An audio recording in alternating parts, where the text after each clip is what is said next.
Welcome back. We're continuing the news. Prime Minister Andrew Holness has announced that anyone with information on last night's massacre on Waltham Park Road could be paid millions of dollars from the recently expanded $30 million fund to curb mass murders. 5 people were killed during the tragedy after gunmen sprayed bullets on a group of men playing dominoes at a shop in the community. And while the police believe the incident may be gang-related, they say the victims were innocently killed. Kalisha Williams has our story. My ear. Fly! Fly! The sounds of terror that are etched in the mind of this resident moments after she said her son went to attend to a customer at his shop in Waltham Park, St. Andrew. She tried to remain strong as she explained the ordeal to Prime Minister Andrew Holness and his team during a tour Tuesday morning. Little did she know that the explosion would be a symbol of her son's demise. However, when she sent someone to inquire, She said, Auntie, lie down in a pool of blood. If you ever see him, I feel it when I hear the explosion. Not only was her son pronounced dead, but the police say 4 other victims were shot and killed. While the details are still not clear, it's said a group of men were playing dominoes at this shop when they were attacked by gunmen. I said to myself, this must be a test. Because them killed my husband in May, the 15th of May.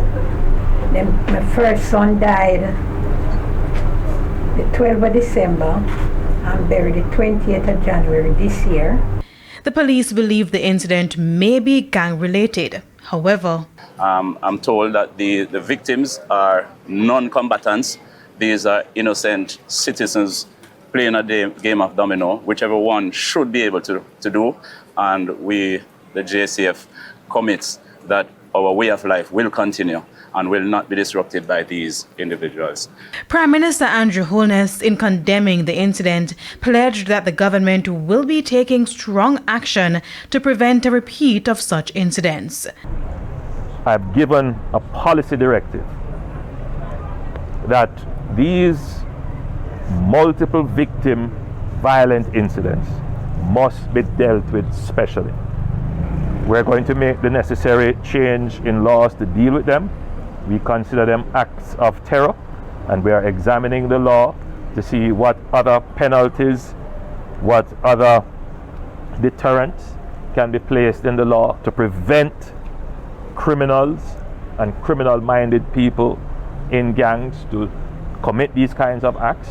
Mr. Holness also explained that the $25 million fund that was set up after the Cherry Tree Lane mass shooting in Clarendon has been increased to $30 million and will also be used for this incident. Any of these multiple victim violent incidents that occur, any resident, any citizen, anyone who has any information that is valuable to us in leading to the arrest or giving us information that would lead to the degrading of the gangs. That information would be obviously treated with the care to protect your identity and your security, but you can also benefit from a reward from this fund. Kalisha Williams, TVJ News.